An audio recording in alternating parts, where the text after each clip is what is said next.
Okay, so we're gonna look at the Wing Tsun punch a little bit. So when you see the Wing Tsun punch, the hallmark is that the punch goes straight on the line and the hand replaces. Now, as the fist comes to the end, there's just a little bit of recoil allowed in the arm, and the arm comes back to a resting position. So what's gonna happen now is that I'm not actually leaving the arm hanging out in space. We might practice it with the Pak-Sao exercise. This is a drill developing the awareness of the center line and the sensitivity of the other person. Okay? But in actuality, I'm not going to use the punch with my feet standing still like this, most likely. So if you two face each other, right? If you were to hit him, what would be your expectation? For him to move back. He's going to move backwards. So if you take a big step, put your foot in the bucket, you're going to limit your mobility. Okay? Wing Tsun's a forward energy system. So we don't want to put the foot forward, limit that mobility, and then step back and allow the person to recover. We want to continue to press the other individual. So what happens is when that first initial hit goes, so go ahead back to that point. First initial hit. Now as his body moves away, step your foot forward with it and allow the slack to come out of your arm. Right, now continue to follow through. Right, continue to replace the hands. Good, okay, back here. So what's going to happen, face me?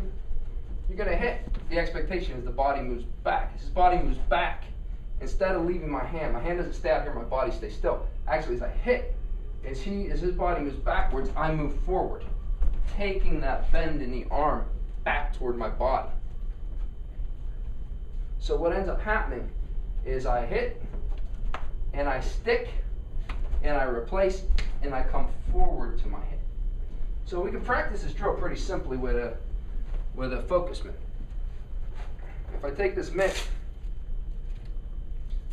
pull the mitt up, put a fist on. Good. Now I'm gonna try to replicate a body movement. So as you hit, I'm gonna move back. See what happens? Go ahead back. So hit. Yeah, that's what you don't want to have happen, right? So whenever you hit, I'm just gonna have you right now very basically step your right foot forward as you deliver the hit. Good. Now, keep your hips forward. Now bring your back leg up a little bit. Now replace with the other hand. Up. See how you're kind of losing your mobility? You're losing your hips, your feet are too close together. So back up a little bit. Step the right foot, punch the right hand. Good. Now feel this going away. Now you might, okay, go back. Step the right foot forward. Hit. Now, just bring the back foot up, just ever so slightly to give you the reach with the other hand. Good. Now step the right foot forward. Now left foot up. Yeah. Keep going. Okay?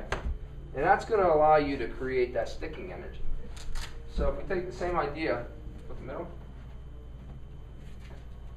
As I hit this mitt, my hand stays, I move my body.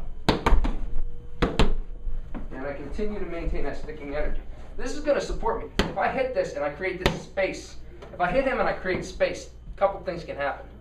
One, I lose tactile information. I lose the sensation of where he's at.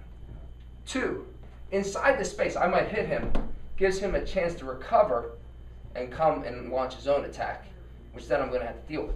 So I'm going to prefer that if I get this hit, that I continue to replace the hands, move my body forward, use the tactile reference, the sense of touch reference, to allow me to pursue him without it having to be on visual identity. So here, hit, stick, and continue to move forward. Okay? So face him. Hold the mitt, put a fist on the mitt. Now, just back off slightly. Try to replicate what it would be like to be hit. Right? Sometimes we know someone might fly far away, kind of close, and we have different footwork for that. But let's just keep it like just bumps backwards. Go ahead. Okay. Good. Don't be in a rush. Slow it down just a little bit. So I can come in this.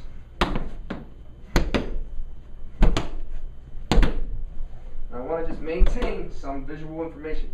You hit that bag, it's going to bounce back a little bit, and that's okay. But the return should come back to you and allow your body to move forward. Don't worry about power. Be relaxed. Don't overextend the shoulder socket.